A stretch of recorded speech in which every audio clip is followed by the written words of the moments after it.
Hello there and welcome to the Liverpool versus Burnley preview. Might as well get over the weekend and just get straight into the Burnley preview because it's coming up on Thursday and it's going to be in between us playing Manchester United, we've just played at the weekend, Burnley now midweek, and then we play Manchester United in the FA Cup again on the 24th.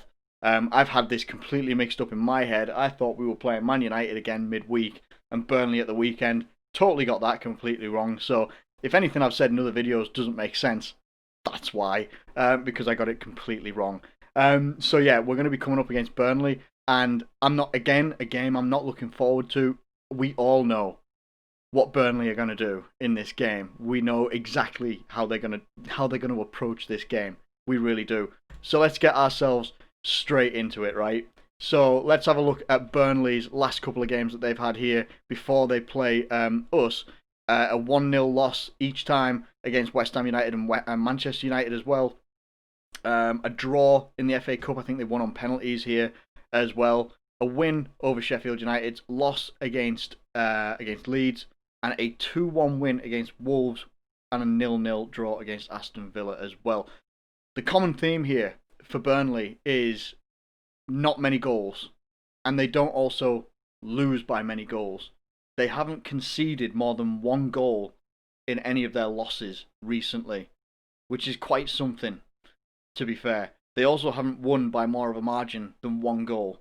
So it tends to be, if they have to, they'll go and score a goal, whatever. But if you look over here, if I can get it over here as well, well, you can't, it's not actually on the screen, but they're top-rated players, as you can see here on the right-hand side. You know, Ben Mee, defender, Jimmy, what's his name? Jimmy Dunn, number 2, defender, goalkeeper. James Tarkowski, number 4, midfielder. Their top-rated players are defenders and midfielders, and that tells you everything you need to know about how Burnley are going to approach this game. It's going to be defensive. It's going to be really, really difficult. Really, really difficult to come up against. I want to have a look and see what their formation was when they played against West Ham. Apparently it was a 4-4-2. Which I don't know why I can't get it up on this screen properly, but hey, that's just me and my setup in it. Yeah, they've got it set up in a 4-4-2. Is what it is. It's classic, you know, Sean Dyche football, and it'll be very, very difficult for us to come up against. Now we're going to have a look at Liverpool's last set of games.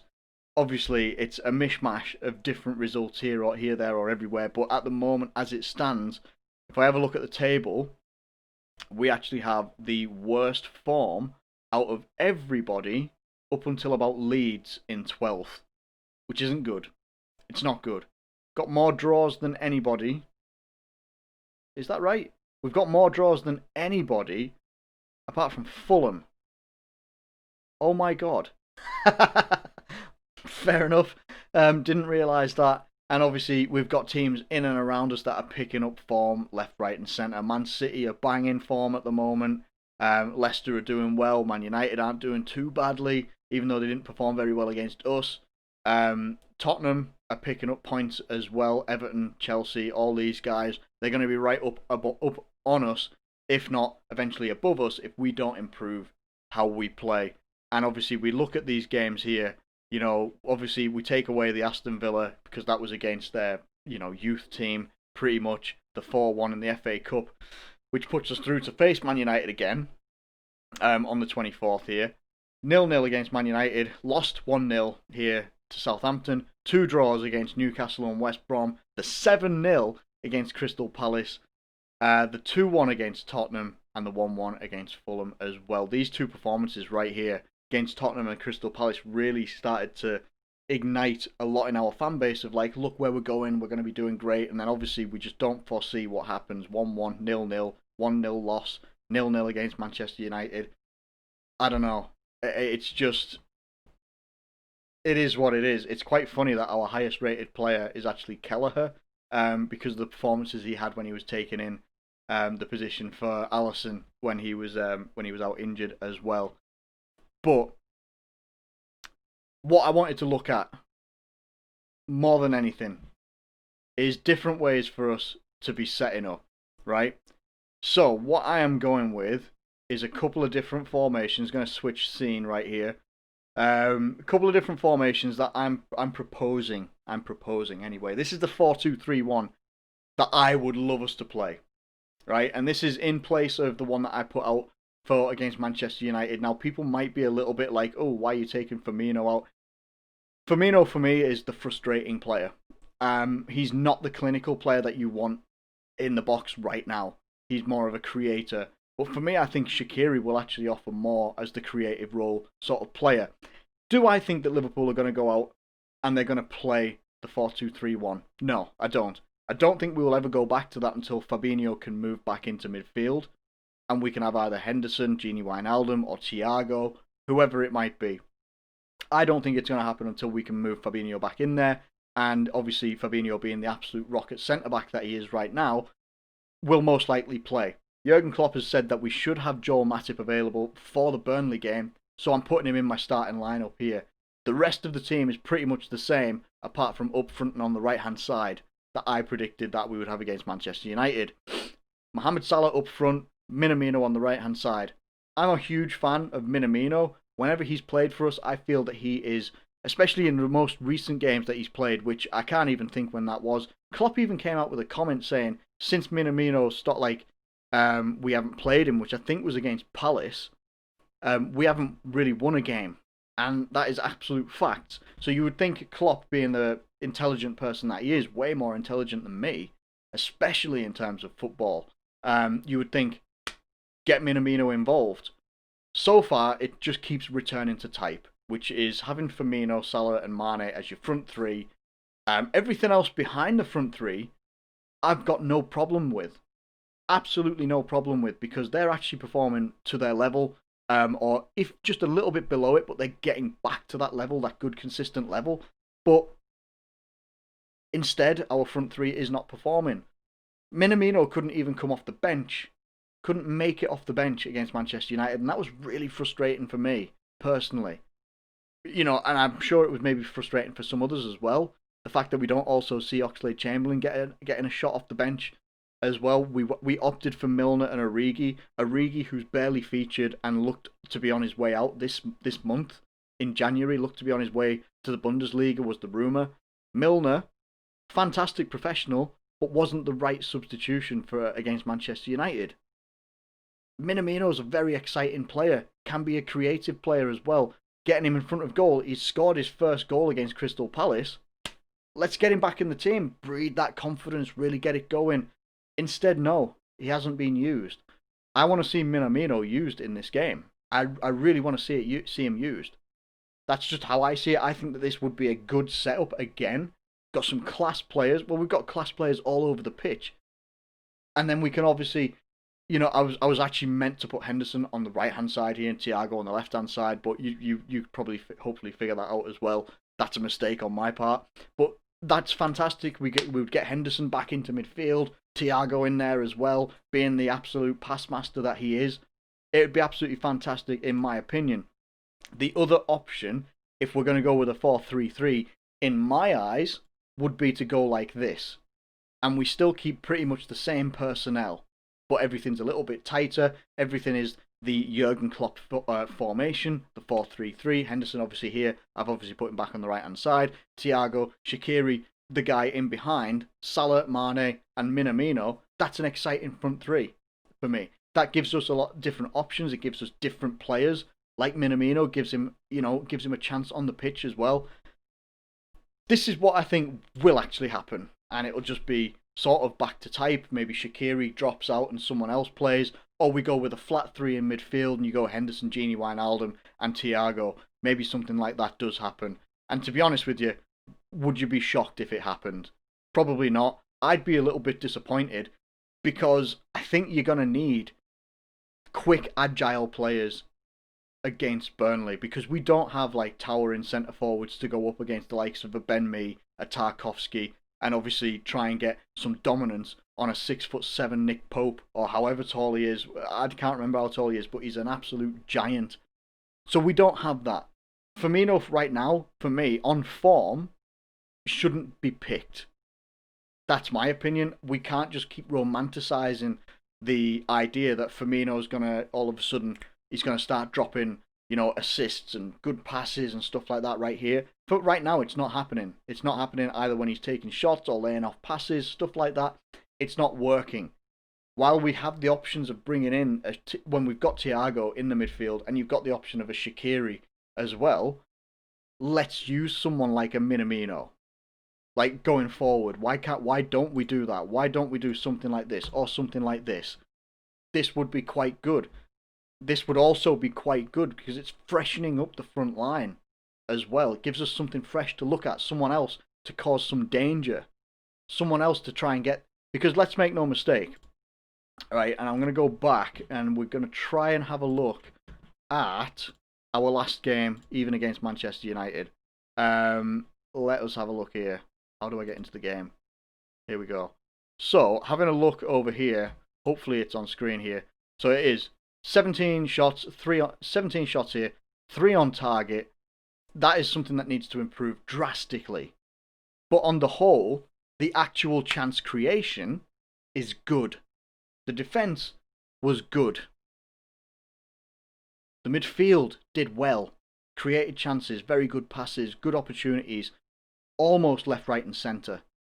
But the front three, or whoever is shooting in front of goal, and the majority of our shots actually came from Bobby Firmino in this game, but they were off target, or they were left-footed shots, or they weren't the best option in that particular moment.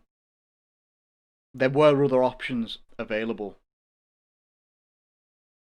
And that's what we're looking at here. This is why I turn around and say that I feel doing something like this, or even the 4-2-3-1 version here, is actually a good option for us to be looking at. And I'm aware that I'm jumping around a little bit between scenes and whatever, but I think that this right here, the 4-2-3-1, is personally what I would go for, because I think that it gives you many more chances and gets someone like Salah in and behind that defence as much as possible, in and amongst it as much as possible. Then if things are going wrong, you can change systems. You could go back to a 4-3-3, create a bit of danger there. Or if you need to make substitutions, you can bring on a Firmino or something like that. Whatever you might want to do. But for the moment right now, we are struggling to create. We're not struggling to create. We're struggling to finish chances. And the players right now that are in front of goal, Firmino being the key one here, is not finishing the chances that were in front of him. Take him off and put him on the bench. He is a quality player. I'm not taking that away from him whatsoever. He is a quality player. I'm not denying that. But right now it's not happening for him. And to be honest, I've said that sentence quite a few times, possibly too often over recent months. It's just not happening for him. I've said that far too many times. When I start thinking about how many times I've said it. I personally think Firmino would be fantastic in that Shaqiri role that we've got here, behind someone that's going to be clinical in front of goal. Now, we don't have someone like, I'll use the example of like an Erling Haaland, because that lad is absolutely phenomenal. Would be my dream signing if Liverpool could ever make it happen. Would be absolutely fantastic. The literal epitome of a finisher and an absolute dynamo in front of goal at such a young age. Firmino, in behind that type of striker, would be absolutely phenomenal.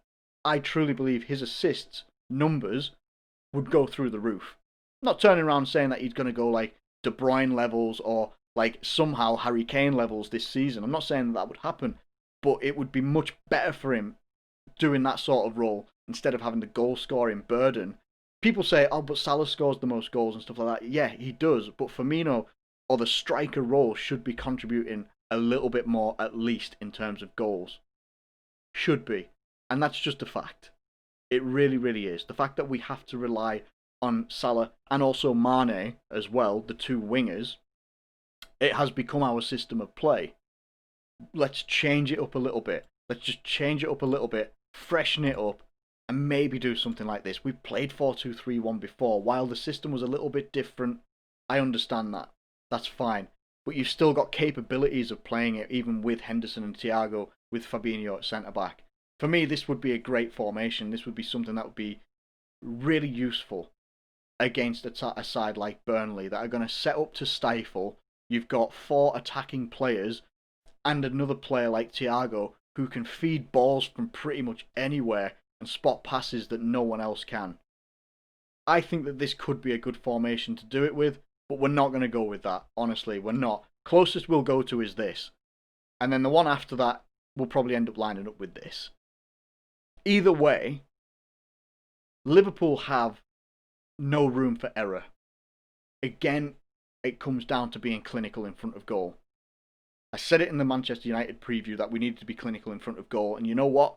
We weren't. We had 17 shots and only 3 of them were on target. Obviously, none of them hit the back of the net.